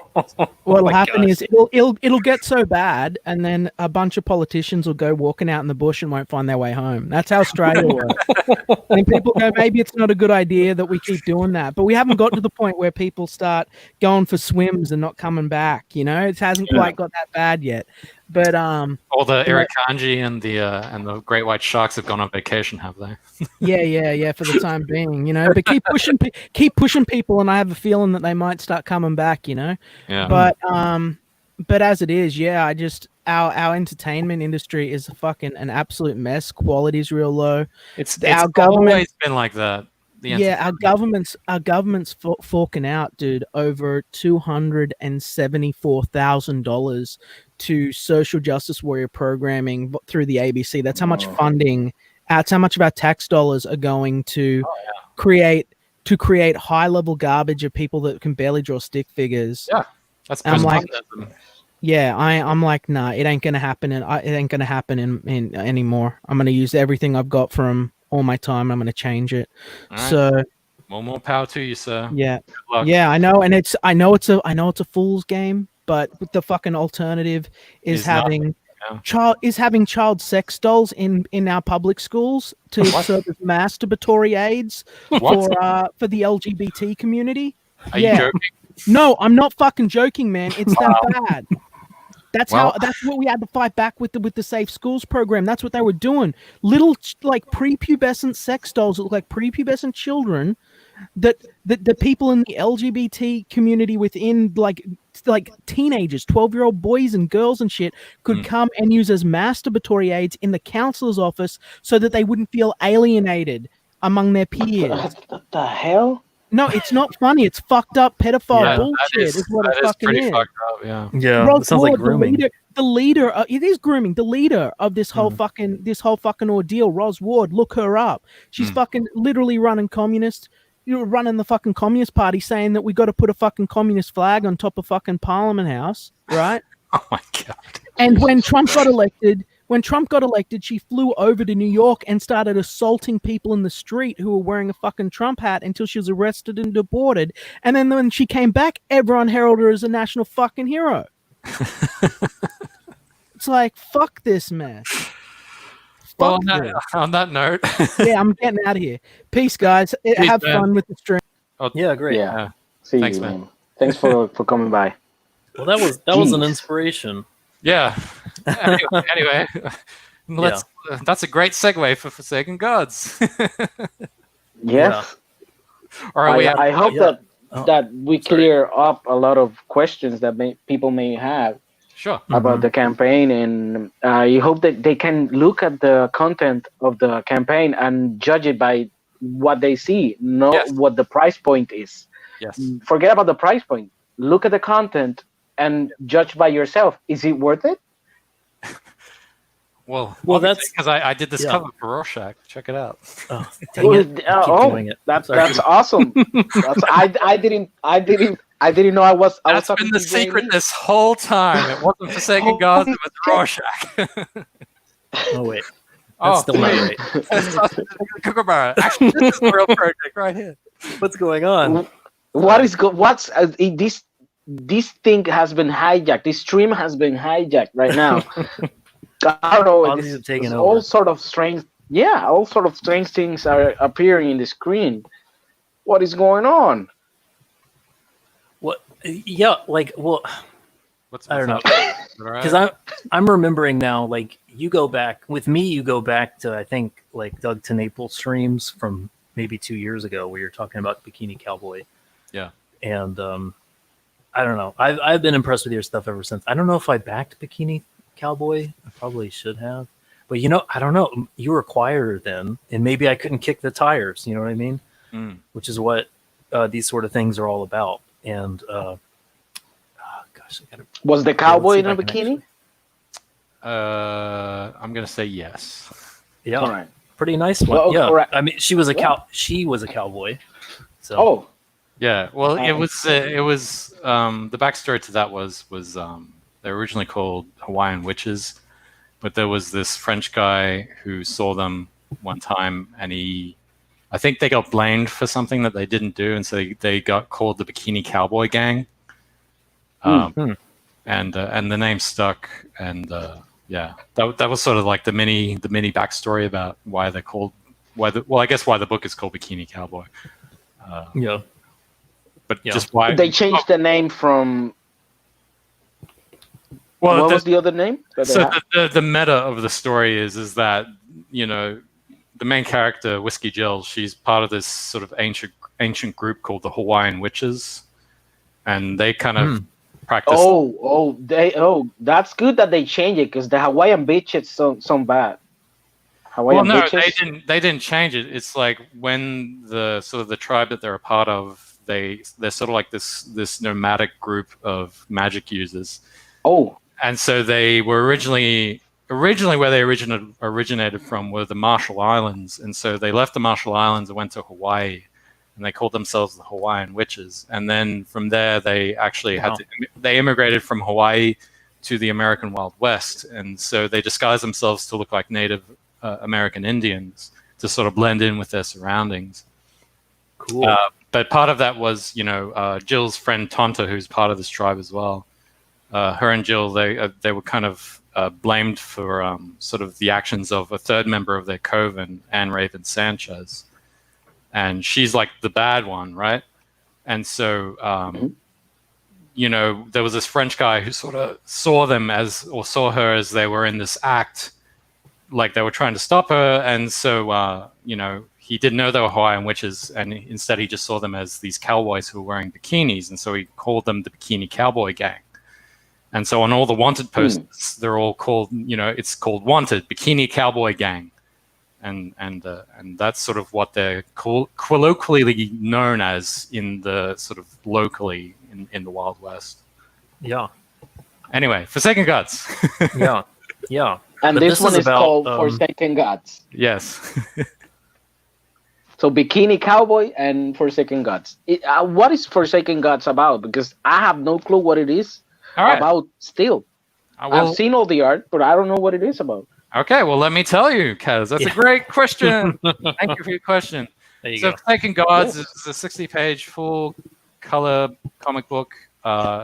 It's about this young woman named Samara, who's this archaeologist, and she lives in this fantasy world called Epic Earth. And in this fantasy world, it's filled with, you know, dragons and monsters and magic. And the reason why it's filled with dragons, monsters, and magic is because centuries earlier there was this war between the gods. Oh, you're gonna play the video? Yep. Yeah, thanks, man. So there's this war between the gods as they were fighting for supremacy, and as you do in war, they created all these very powerful artifacts that they would use to try to kill each other. And so when the war ended and they all went back to their respective domains, they stored all of their all of these weapons and all of these dungeons everywhere, so that the humans that were left behind wouldn't, you know, get them and sort of use them for nefarious means because they're too powerful. And so anyway, Samara goes into these dungeons not trying to find these artifacts for power, but to try and sort of piece together why the war happened and what the reasons were behind it. Is sort of, you know, partly because, you know, she's sort of following in her parents' footsteps, who were also archaeologists, but also because she wants to try and solve some of the problems of dragons and monsters sort of causing, you know, havoc within, you know, societies in the current age that we sort of see her in this first issue. And so in this first issue, she's getting into this one particular dungeon. She's looking for this piece of magical armor, and just because, you know, it's for so that she can put it in her brother's sort of museum to sort of get people to come in and sort of generate some money to further more of her research. And she hires these two, you know, lowly goons, and they go into this dungeon, and the whole expedition goes sideways, and her whole party gets killed, and she escapes death, and she gets lost in this dungeon. And as she's trying to find her way out, she mistakenly or unwittingly awakens this character called Skull Knight, who is this flaming skull encased in this magical piece of armor, which you can see there. And Skull Knight, you know, saves her from death, and he does that because she is the one that awoke him, and he is now duty bound to do as she commands and follow her around. You're not spoiling the story, are you? I'm not. There's a lot more to the story. All right. And Don't so spoil it for us. I'm very cognizant of not spoiling the story. Don't worry, Cass. I know what I'm doing. All right. Professional. All right. And so because Skull Knight can't actually communicate, he can only scream. She doesn't really understand that he's there to protect her, and so it's kind of funny where she's running away from him and he's kind of running after her, saying, "No, wait, come back." And there's going to be a lot more crazy, cool stuff that's going to happen as a result of that. And yeah, it's going to be a wild fucking ride. And you said so. All right. You come into this with more of a graphic novel, at least the goal, if not perspective, and when you're writing and drawing comics. So is this like is this a one-off story, or are you thinking you're trying this is issue 1 of okay, a issue nice series. Yeah. Yeah. So you've got a multi-issue A thing question. kind of planned out. Yeah. What's that, Gus? Yeah. Is this thing already drawn? Is it ready to print? How much are the backers going to have to wait for this to come That's a good question. to get into their hands? I think the delivery date I had it at was either November or December of this year. Mhm. So they can expect it either November or December of this year. Yeah, That's pretty fast. You're going to get done in like a month or two. That's really fast. yeah. Well, I mean, Wow. that's the target. Obviously, you know, this is my first campaign, so I can't predict everything that's going to happen. It's not your first campaign. Mm-hmm. Well, my first successful campaign. Sorry. Yeah. Like I haven't this, and as a result, it'll be my first time fulfilling it. So I don't know what the problems would be that would arise from it. So that's my target. I'm gonna. If you have try, any problems, yes. if you have any problems, just ask for help, like we all do. We're Sure. here. Please, by all Just- means. No, I can help. Give us a holler. I'm We'll definitely help you gonna ask. us. I'm definitely going to ask for help. I'm not so Yes. proud. I'm not so full of pride that I'm, you know, going, I can't ask for help. Otherwise I'm going to look like I'm weak. No, I fully understand that this is a learning experience and you can only learn by sort of asking for advice and stuff like that. So Yeah. Like We're all in the I put same money boat. on this because I want it to succeed. So thank you. you know, Exactly. I want, like whether it's Mixum or maybe another, you probably want a U.S. printer who are, you know, that can be a challenge because they're. No, I've got 2 already scoped out. So Oh, good. Yeah. One Yeah. one I had used already before when I used it to print Bikini Cowboy, and he's really good. He does really good quality stuff. And Excellent. there's another one that I kind of know the guy, so. Even better. Yeah, That's good. yeah, Even so- better. And you got those stickers figured out and all that? Because yeah, I got there's a trading card or / Yeah. tarot card, in keeping with the theme of the story and the meta, and stickers. And if you back the featured perk, there are only 8 left. You get an acrylic pen, which is, I think, a great deal. it's an amazing deal. It's so amazing. I feel a little threatened. Really? I might have to subconsciously suppress your campaign.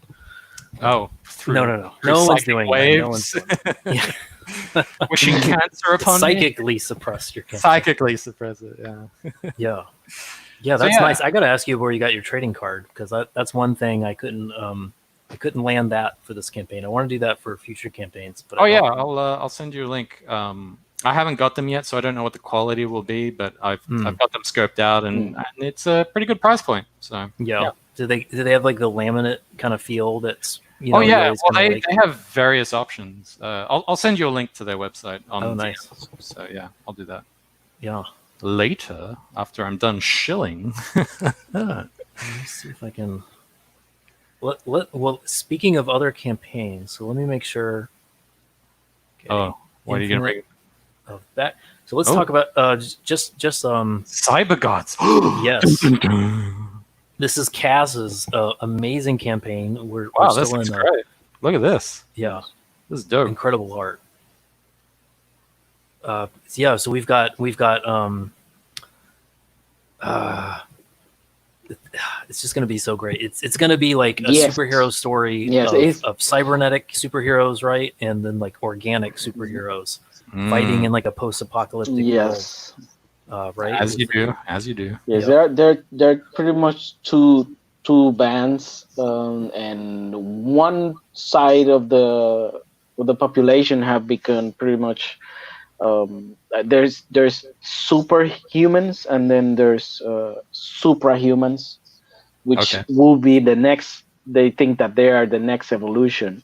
They are up from the superhumans, and the Okay. humans have become like the ham of the sandwich. They are in between these two powerful beings Mhm. that are just yes they are just fighting Making it me out. hungry. So yes, they're pretty much there was a war, and they fought, and the superhumans were the ones who lost. Okay. So the suprahumans, which are the people that have abilities or powers that they have acquired through cybernetic implants, are now hunting whatever is left of the superhumans. That's pretty cool. In that, yeah, and that's Yeah, pretty it's much like a my story. civil war. It's a lot of fun. It's kind of like a civil war. Is what happens after the war. The Mhm. people that get hunted down, and the remaining of the resistance that was once a group, a big group. And this is a story where you see what happens when one side wins and the other one is left pretty much to either disappear or become a coin for the superhumans to be exchanged for more implants. They're picking them up, the superheroes who are left, the superhumans, and then they take their abilities and they mimic them through implants, cybernetic implants. So every time they get a superhuman, it's like they have a check for $100,000 because they can exchange that superhuman for new implants. So they Oh. have become currency in this new world. Wow. Yes. That's pretty cool. Yeah, and you're Pretty looking cool. to launch this And at some point soon, right? it's full of I like character design, so I do a lot of character designs, and I like very pretty women. I like them. I draw them like I like them, so they look Puerto Rican. Are you an ass or a tits guy? Ass. Yeah. Well, he's also a legs guy. I don't Yes, know if like Fresher is. yeah, legs and ass. I can see Yes. that. Yeah. All right. So it's I'm more of a leg yes. guy than a butt guy, but whatever. I like both, so it's fine with me. So Alright. I like action, and my comic book is gonna be full of action and flashy art, but there's also a meaningful story about fatherhood and family, and regaining whatever family you once lost in whatever conflict there was, and fixing those relationships in your family. And I mean, if you're blood related and you love your family, and you maybe had some kind of disagreement with them, in this story, I try to give my take on what it will take to redeem yourself, and maybe try to get those bonds together again. Mm-hmm. Mm-hmm.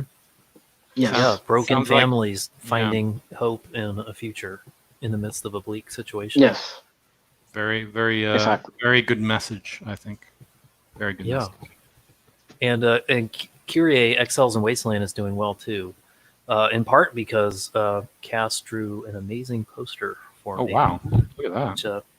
Which selling pretty well, and we're pretty we're set to go. The books are printed. I'm getting my this is a you've heard it first here. I'm getting my advance copy on Monday. That should be getting here in the mail, so I can take pictures and maybe live stream a little bit with the advance copy and kind of get a sense for it. And I think typically people tend to come in after they see like, oh, the book's in your hands, like it really is printing. That's how it was the last time, at least. But Yes.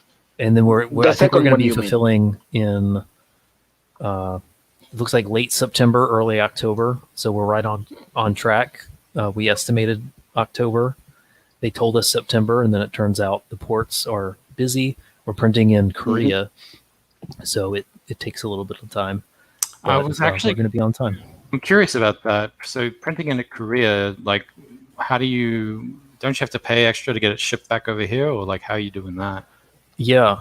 Well, as you can imagine, so the question I always have is, okay, it's cheaper over there, but I'm going to pay what, $500-$700 to ship it here. So is it am I going to break? Is it going to be the same difference? You know? Yeah. And in my experience, unless so. I don't, at least with my page count, because I never ask them about, page counts that I don't have. I only ask them, I have a 128 page book and I have a 156 page book. And they tell me in the States, like with Mixum, for instance, they tell me that it's going to be about 50% more expensive to print here.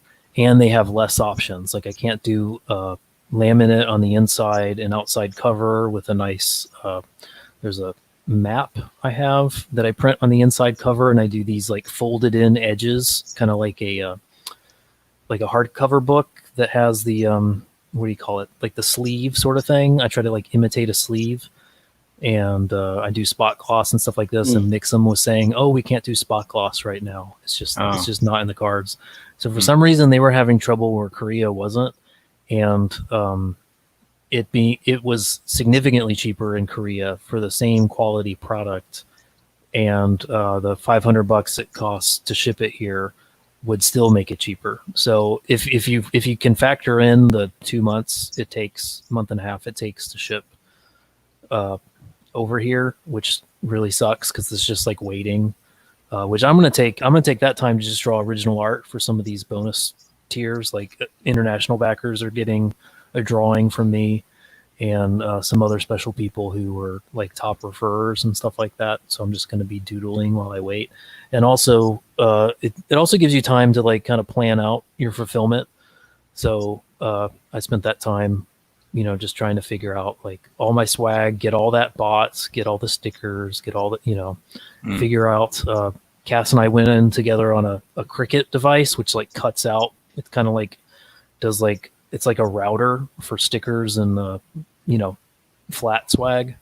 Okay. So we're figuring out bookmarks and stuff like that we can print in-house, so we don't have to hire someone out to do that. And Yeah, so I actually kind of like this approach. If I had to print something in the U.S. and then I knew I was going to get it in 14 days, after I gave them the money, that's like so fast. Like I can't even get all the shipping supplies. I feel like I think I'd be pulling my hair out. But like a month and a half, that's a nice amount of time where you can shop around. You can look on Amazon and say like, gave me time to figure out some of these posters. I'm going to be. I haven't seen anyone do this, but because I had the time to think about it, I'm going to be rolling them over foam tubes and incorporating them into the box that I ship, the media mail box, so that they can't be crushed. Yeah. They're like pliable, but they can't. You can sit on them and they'll give a little bit, but they won't get crinkly. You're throwing salt in my wound right now. Oh, because this will be you. This will be you in 6 or 8 months, Cass. I haven't. I don't know if I've said this before, but I'm a huge Kenneth Rocafort fan.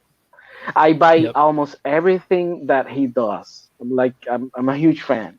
Unfortunately, once I said something on Facebook and he got pissed, so I just deleted him and blocked him. So on Facebook, I hate him, but I love his work and I love him. He's great. He's awesome. And I bought a poster on eBay for Superman, and the poster came today.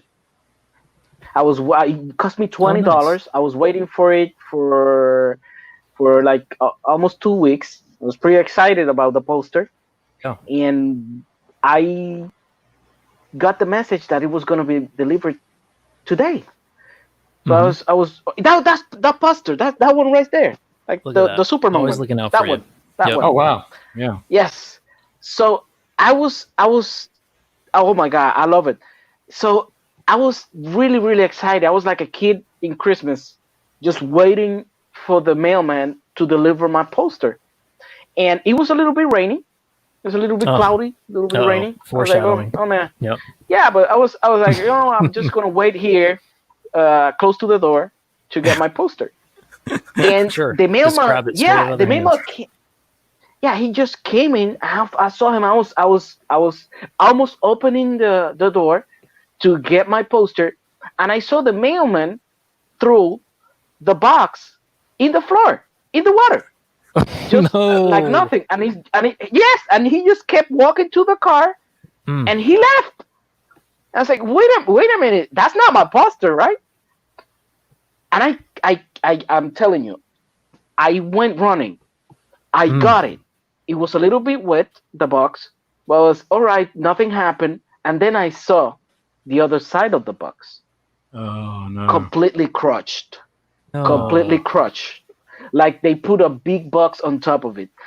When I opened it, the poster was destroyed. Dang. So I was devastated. I lost my Kenneth Rocafort poster. And I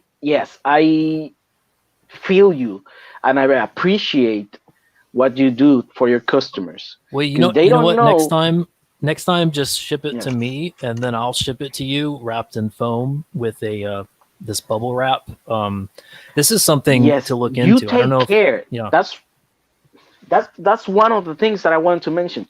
You care. I saw how you pack things, and you care. Everything is packed with love. And when you pack it has with love, to be. It's got to be a little thank you party. Yes. When people open up their books, it can't just feel like. I mean, it's part of the whole hot dog theory. It's this has to be a personal exchange that you're having with the creator, where they really you gave them your hard-earned dollars, and in response they give you something that really shows that it came from the heart as well as from their talents. So I'm using this, and this is working fantastic. Not only does the work has to look good, it has to arrive good. It's important for people that they receive that package intact, that it's mint, that when they smell it, it smells like Matt's farts. You know, Yeah. everything has to be in it. All the love has to be there. You have to take a piece of your skin, you have to throw it in, and you have to put some hair, and yes, everything Yep. has to Shake off be some in it. dander. Yep. Yes. Yep. Yeah, it's all part of it. It's a souvenir that you're giving your customer. Yeah. Yeah. And well, I can tell that you're going to be doing this. Let's see if I can. You're going to be doing it with Forsaken Gods. Yeah. I mean, the care that you put into somehow, still somewhat inexplicably, which is fine. Keep the thing this cheap and still get it printed and shipped. $17 shipped for a 60-page book, plus the trading card, plus stickers, plus acrylic pen. That's really special. That to me doesn't see, when I see that, I see someone, and part of this probably comes from the streams I've seen you on, but that doesn't just say you're lowballing. That to me says you really care. You believe in this product enough to come more than halfway to meet me where I'm at. You know, meet my wallet. That Cass. Yes. Yeah.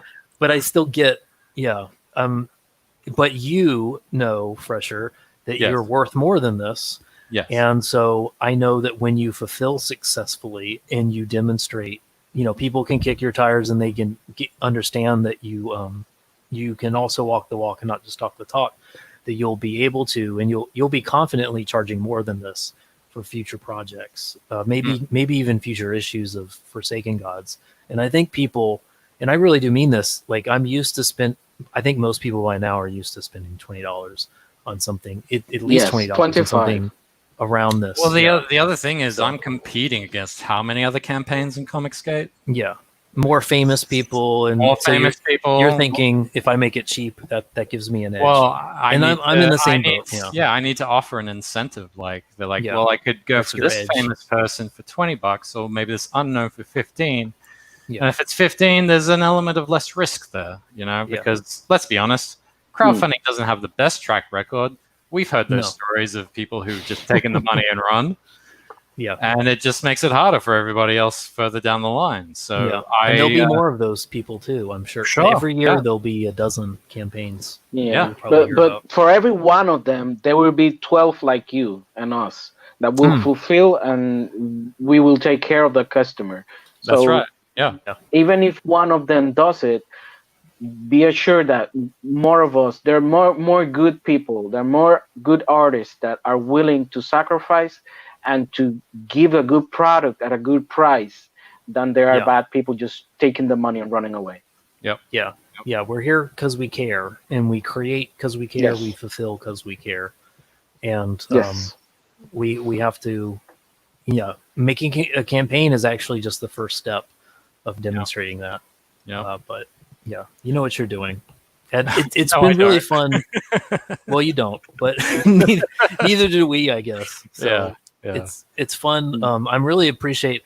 It was neat to hear someone disagree with you, and I felt a little bad tagging you in on that, but then I thought, but maybe part of it was because I was very excited about your particular approach.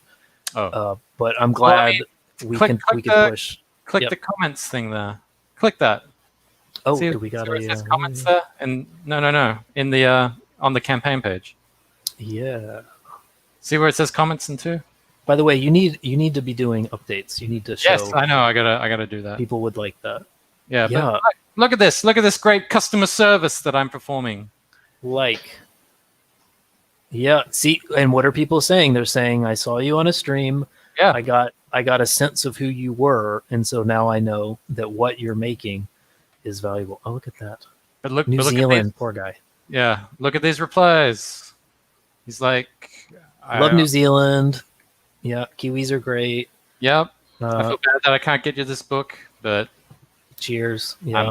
I'm looking to expand it in the future, so just sit tight, right? Yep.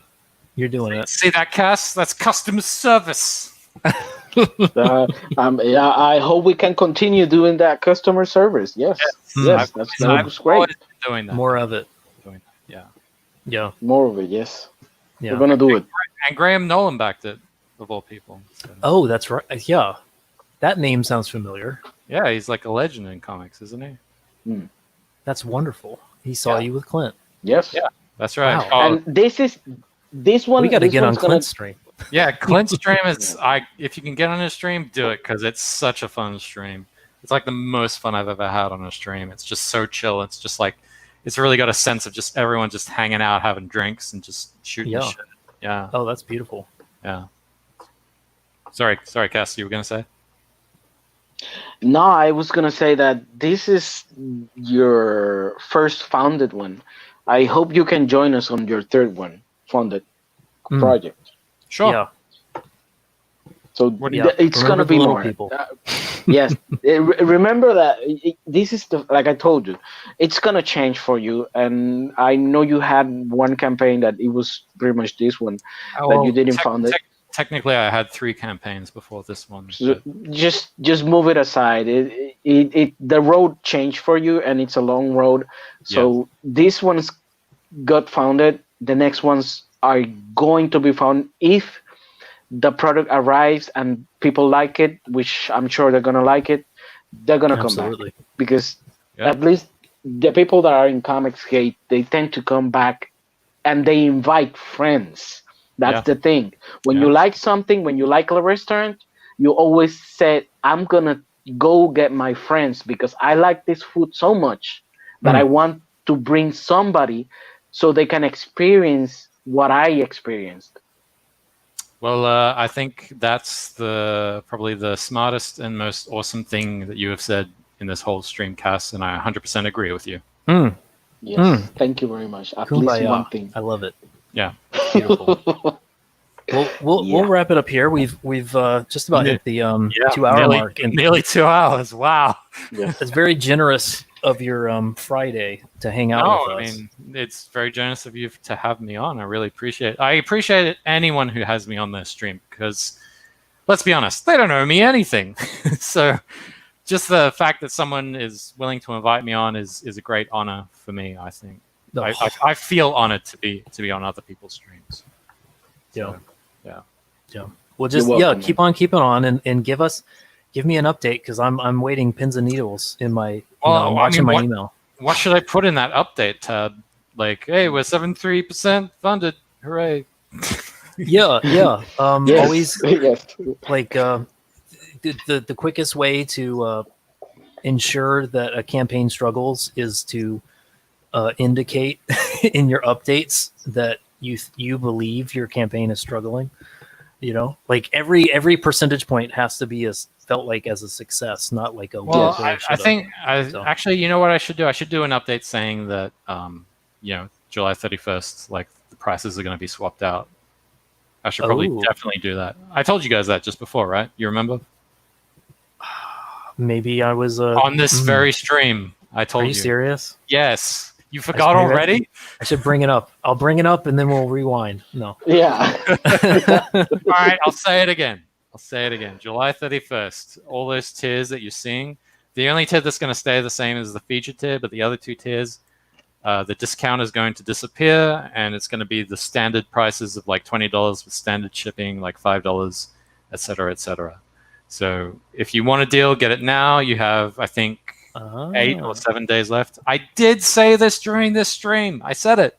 Okay, so it's a $22 shipped after the 31st. I think it's probably going to be like 25 or something shipped. Yeah. Okay.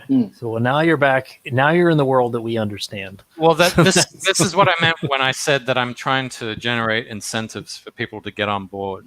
And obviously, it's a 60-day campaign. And so, we're coming up to the midway point in the campaign. And so now it's time to, if you want those deals now, get them in and get them while they last, because they're not going to last for very long. And now everything else after this is going to be standard. So, yeah. It's a good weekend to back it then. Yeah. Here's a little idea. Hey, there's Graham Nolan. Where's when you do, next time around, if this is something you could do, is you could do a little image of your tier, and then because you already did a really cool mock-up thing for the book, yeah. You I could was do a like- little image there, and then you could do a little banner that's, like a sticker tape banner slapped across it that says, only available till the 31st. Oh, and yeah. then people get this idea that like, oh wow, I better Yeah, it's the whole FOMO, right? Yeah. Yeah. Once again, yeah, I am making mistakes and I'm learning from those mistakes. So thank you for that. That's No, very. yeah, I no. appreciate that. I'm gonna jot that down. yeah, you're making. I guess the difference between people who don't succeed and people who do isn't making mistakes, but it's Learning from them. making them fast and and continually Well, I mean, trying. Yes. part of it is like I guess I'm a bit superstitious because I don't want to like change things midway. You know what I mean? Yeah. Unless it's Oh, like, yeah. because then it looks like it's inconsistent and it causes confusion. I mean, part of the reason Yeah, why I don't do have that. such a limited sort of selection in perks is that, and this is scientifically proven, you offer too much choice and then people become indecisive. So. Yeah, don't. Yeah. Unless you're like a big famous YouTuber and Oh yeah. you're doing like 6 hours a day where you're talking through every tier, which does work. No, for it's them. it's true. It's- yeah. It's no, what he says is true. Sometimes I run out of toilet paper, and when I go to the closet to get one, I Yeah. see one blue, then there's another orange, and then there's green. I don't know which one I want to wipe my ass with. So I just Just pull up your pants and head out. Yeah. It's really Wait, do the different colored toilet papers have different like traits, or like, is one scented one- and another one's like smooth? yeah. or something? Oh, it's like a Puerto exactly. Rican thing. One has designs, a little flowers designs. So I feel like I'm wiping my ass with flowers when I Mm. Okay. All right. but it's all exactly the same kind of paper, It's right? it's the same thing. It's the same Oh, thing, but Okay. it's too many choices for my ass, and Okay. it get confusing. Great Yes. analogy for my campaign. I love it. Yep. That's really what. At the end of the day, it's We're we're just looking making at different types of toilet paper. we're making stuff for people to wipe their asses with. Yeah. During the apocalypse, is that what it is? Yeah, absolutely. Yes. Well, great. This has been a really fun stream. This is unusual for us. Normally, it's just the two of us hanging out, and we kind of go through things. We were going to talk about Tom King, spurging out. We were going to do a couple things, but I think this was very. I think we learned things. We grew together as creators, and we learned how to make the hot dog better. We were making a hot dog over, And we made some 2 hours. friends along the way. I think we really did. Yeah. Yes. Yeah. Cool. And Well, and then we learned the important lesson that it's the real reward, the real campaign is friendship. yeah. It's friendship. Wow. I'd buy that for $17 shipped. Oh, Yes. Yeah. why would you value friendship so lowly, Matt? Yeah, you're underselling your. Why would you friendship. undersell friendship like that? Yeah. At least 25. Well, at least $25 for friendship. Come on. Prostitutes make way more for that. All right, I'm gonna hit yes. end broadcast, and All we'll just sign out here. Thanks for everyone who's checking this out later on. Thanks for Liam for stopping by. Thank you, Justin Dutton. I really appreciate people just kind of hanging out with us.